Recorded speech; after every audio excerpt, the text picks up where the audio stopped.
Kwetu ni furaha na tunakuwa na amani sana tukiiona Tanzania yetu ya leo. Tunafurahi kwa sababu si watu wengi waliamini kama Tanzania yetu pendwa ingepita kwenye hali ngumu salama, na leo Watanzania kuwa na furaha. Ni miaka 4 tu hapo wakati mama kutoka Kizimkazi, Dr. Samia Suluhu Hassan aliporithi kiti cha urais wa nchi.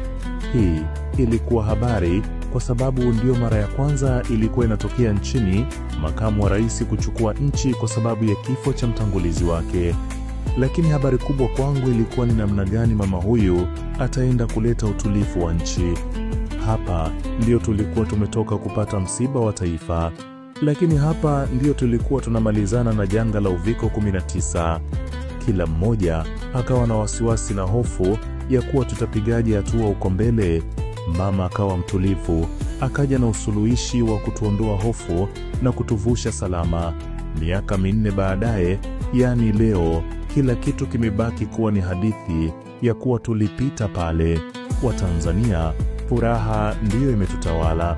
Nakumbuka mwaka 2021 wakati Rais Samia anaapa kuiongoza nchi hii, liliibuka kundi la kusema miradi mikubwa yote itakufa, na kundi jingine likatoka kusema apewe muda.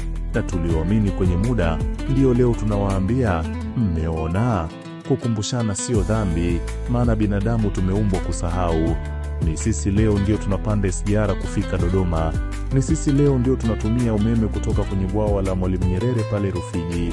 Ni sisi leo tunaiona meli ya MV Mwanza ikielea ziwa Victoria. Lakini tukishuhudia daraja la Kigongo Busisi likielekea kukamilika.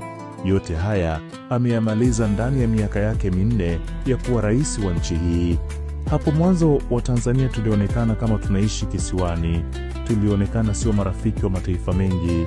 Lakini ni mama huyu Dr. Samia Suluhu Hassan alianza kufanya safari nyingi za kuifungua nchi.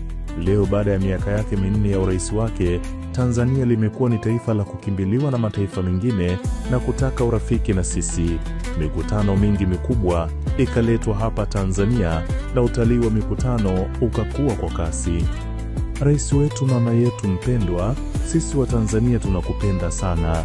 Umeleta utulivu wa kisiasa kupitia sera yako ya R4 na umeonyesha utu wako kwenye matukio mengi nje ya cheo chako. Umetuonyesha uwezo wako wa utawala na umetuonyesha cheo na ubinadamu ni vitu vinavyoweza kwenda sambamba. Mama, unatuheshimisha Watanzania. Umetufanya tuwe tunavimba na kujivunia kuwa Watanzania, huku tukijua tunaye kiongozi anayetetea maslahi ya Watanzania.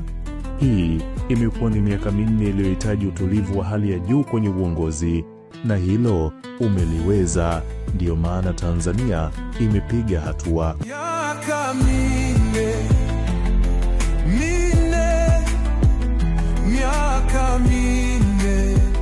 umeweza mama.